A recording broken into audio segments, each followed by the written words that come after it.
There are, actually, two bells of awakening. One's up above in the undead church.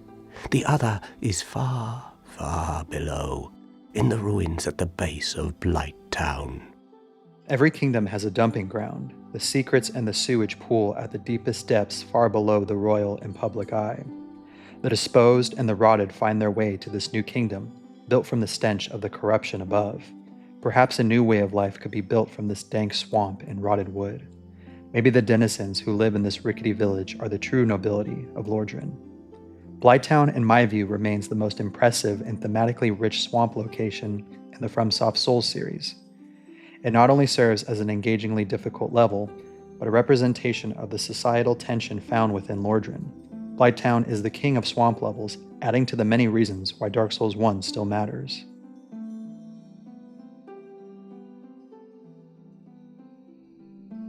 Blighttown is a settlement that developed on the outskirts of the Demon Ruins in Lost Izalith, whose inhabitants became infected by the Blight. It is likely that many of the people here became servants of Quelaag and her sister. Blighttown was likely always a hostile place to live. It appears to be a sort of mining community with its rickety ladders and platforms. It connects to the depths where, according to the sewer chamber key, people were once banished once they turned undead. In any community, a few bad apples are sure to exhibit insatiable greed. If they were turned undead and banished to the depths, would they reconsider their ways?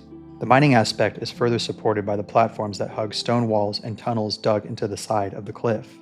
Some infested barbarians drop pickaxes and the slugs drop titanite. There is a possibility that Blighttown is where titanite was discovered and or mined.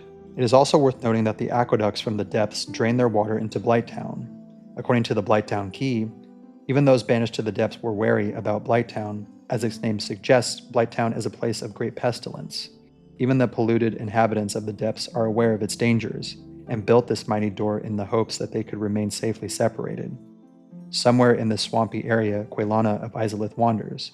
At the base of Blighttown, the undead faces Quelaag and rings the second bell of awakening.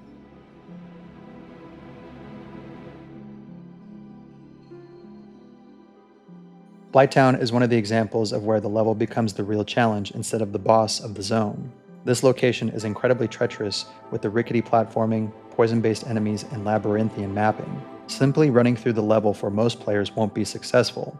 Instead, careful navigation, patience, and a bit of luck is needed to reach the swampy floor. The location itself is unforgiving and hostile, as the location's visual aesthetic and few lore bits highlight.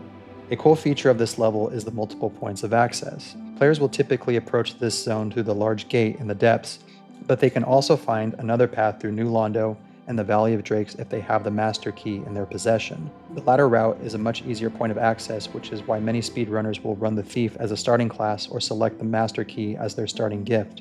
The aesthetic of the zone is visually distinct from previous zones as well. While most of Lordran is dilapidated, Blighttown takes it to another level with its visual embodiment of sewage and filth.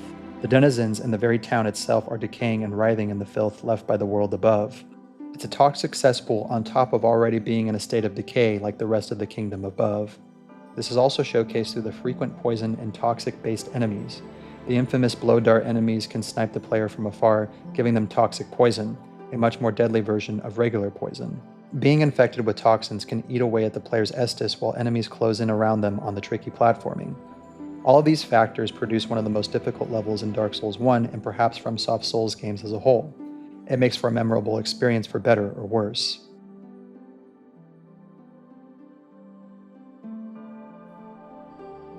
Many Souls channels and creators over the years have cited Blighttown as the hell below Lordran, despite there being a literal hell below Blighttown with the Demon Ruins / Lost Izalith. It serves as one of the worst places that the denizens of Lordran could be.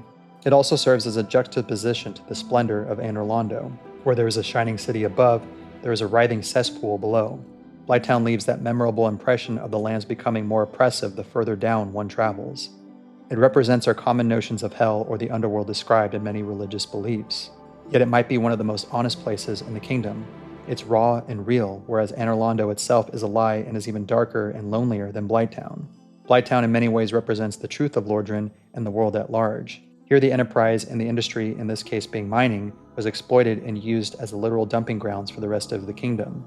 Beneath Gwyn's facade of his perfect kingdom's age is the truth that the world itself is dying and will soon fade. The decay of the world has been embraced by the inhabitants of Blighttown, whereas it's still resisted by the lands above. Blighttown serves as the ugly truth of the world, and here it is embraced and accepted as the way of life.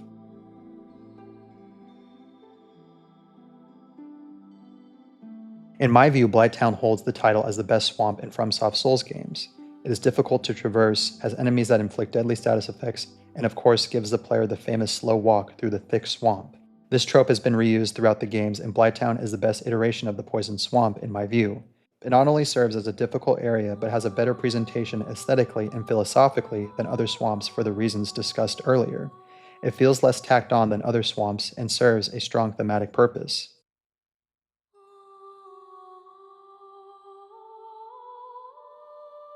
Another strong aspect of this area is the boss, Quelaag. While Dark Souls 1 mechanics and movement are a bit clunky compared to newer titles, Quelaag still functions as a mechanically engaging fight.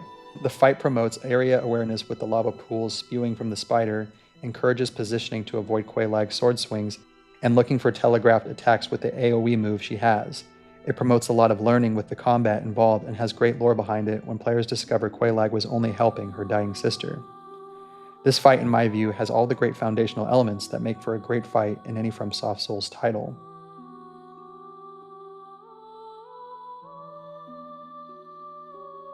Over the years, Blighttown is one of the levels that has grown on me. At first, I absolutely hated this level, even when I had access to the Master Key. I always found a way to get toxic poisoning or get pushed off one of the ledges. The level taught me to be more careful, while previous levels could be run through due to the increased space to work with. The sketchy platforming and low visibility makes it difficult to simply just run through for new players, so engaging with the enemies and the traversal was required. It also teaches the importance of being aware of status effects, especially with toxic poisoning. Items like the moss clumps can be a saving grace in making it through the level. Fortunately, I did not experience the atrocious frame rate drops in the original release. This fix in the remaster is often cited as one of the few good things it accomplished, with the debate around changes to the lighting being a common grievance among the community. Blighttown is in many ways the swamp to rule them all for me. It's simple yet incredibly effective in conveying its juxtaposition and philosophical nuance to the rest of the locations. It's the swamp that grows more charming with time. Among the dense sludge and scaffolded maze is an honesty and quaintness not found anywhere else in Lordran. Thanks for watching. If you have any shared experiences of Blighttown or find a different swamp is more deserving of the best in the series, feel free to share your thoughts in the comments below.